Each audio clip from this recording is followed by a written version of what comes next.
Hello दोस्तों, स्वागत है हमारे YouTube channel biophilic Bhagirathi Maurya YouTube channel पर। दोस्तों आज जो है हम आपको क्लास 12th स्टैंडर्ड का बहुत ही एक इम्पॉर्टेंट टॉपिक पढ़ाने चल रहे हैं, जिसका टॉपिक का नाम है एड्स के वायरस HIV वीरियोन समग्र का रेखा चित्र है। ये कई बार आपके कॉम्पिटिटिव एग्जाम्स में और 12th स्टैंडर्ड में पूछा जाता है, तो आप इसको अच्छे से समझें क्योंकि ये एक बहुत ही इम्पॉर्टेंट टॉपिक है और एक इंटरेस्टिंग टॉपिक है।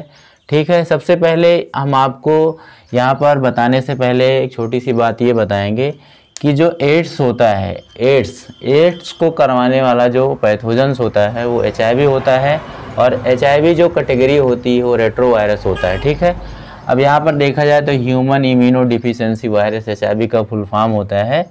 ठीक है, और यहाँ पर एड्स जो होता है, एड्स का मतलब होता है एक्वायर्ड इम्यूनो डिफिशियंसी सिंड्रोम। ठीक है, अब यहाँ पर एड्स जो होता है, हमने अभी आपको बताया एड्स का जो पैथोजेंस होता है वो HIV होता है, और HIV की एक कैटेगरी होती है रेट्रोवायरस जो कि एड्स को करवाने के लिए हेल्पफुल होती है। ठीक है, अब यहाँ पर अगर केसेस देखा जाए ads acquired immuno deficiency syndrome होता है। दूसरी बात हमने यहाँ पर लिखा है कि सिंड्रोम, ये सिंड्रोम का मतलब क्या होता है?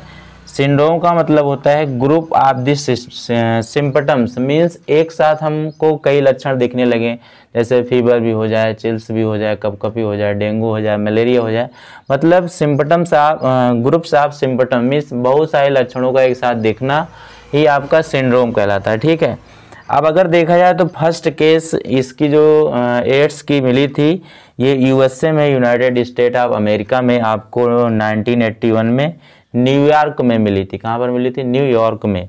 और इंडिया में कब ये किया था आपका फाइट? तो ये 1961 में चेन्नई में किया गया था। ठीक है, अब यहाँ पर जो केसेस होती है, मतलब ये जो अभी तक केस मिली है हमको एड्स की, लगभग 2.1 मिलियन लोगों को एड्स जो है हो चुका है। और HIV की फैमिली हमने अभी आपको बताया रेट्रोवायरस होता है। यहाँ पर रेट्रोवायरस के साथ साथ एक रहीनोवायरस होता है, रहीनोवायरस। तो रहीनोवायरस का मतलब क्या होता है? रहीनोवायरस, ठीक है, रहीनो मतलब होता है नाक से रिलेटेड, मीन नोज। ठीक है, और वायरस मतलब क्या होता है? संक्रमण, मीन्स जो हमको कॉमन कोल्ड वगैरह करवाता है, जो जुकाम वगैरह करवाता है, वो उससे रिलेटिव होता है। तो इसमें आप डिफरेंट जानते रहें कि रेट्रोवायरस और रहीनोवायरस ये अलग होता है। ठीक है, अब देखें इसके अगर हम फिगर के बारे में बात करें तो ये कई बार फिगर आपसे पूछा जाता है, तो फिगर को अच्छे से समझें।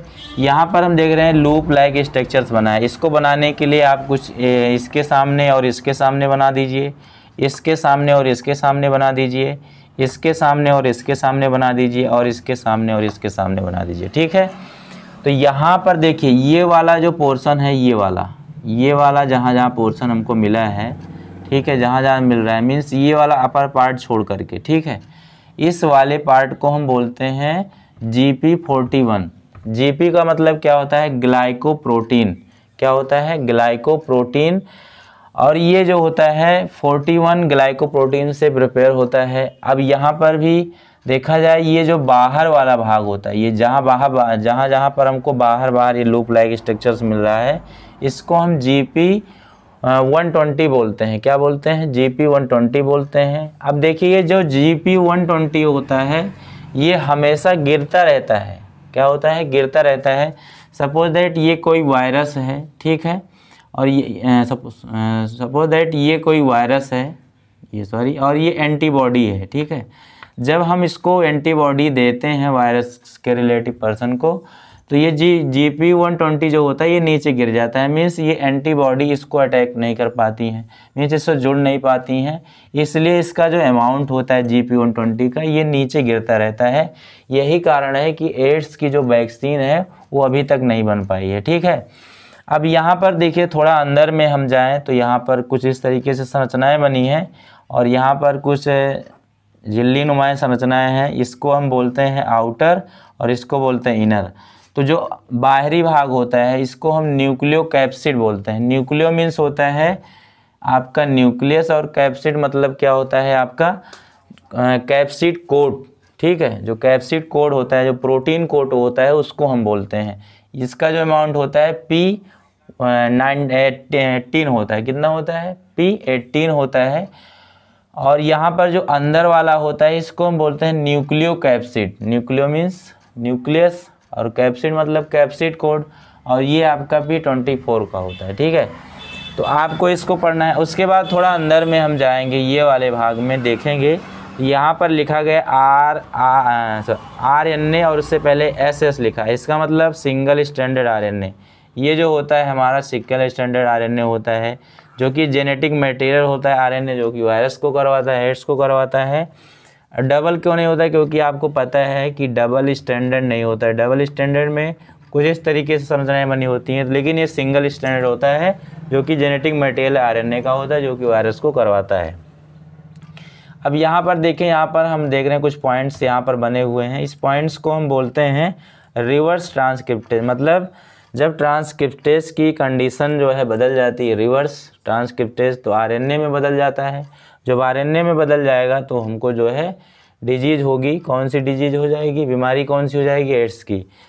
तो स्टूडेंट आपको इसको अच्छे से पढ़ना है, चित्र को अच्छे से तैयार करना है, और इसको अच्छे से, कई बार ये फीवर नीट एम्स में भी पूछा गया है, और इसमें GP41 और GP120 पूछा गया है। इसमें बाहरी कैप्सिड कौन होते हैं और आंतरिक कैप्सिड कौन कौन से होते हैं, तो इसको पढ़ना है। यहाँ पर कुछ कैसे बताइए, कैसे उतना इम्पोर्टेंट है, लेकिन आपसे NCERT में दिया गया है, तो ये आपसे पूछा जा सकता है।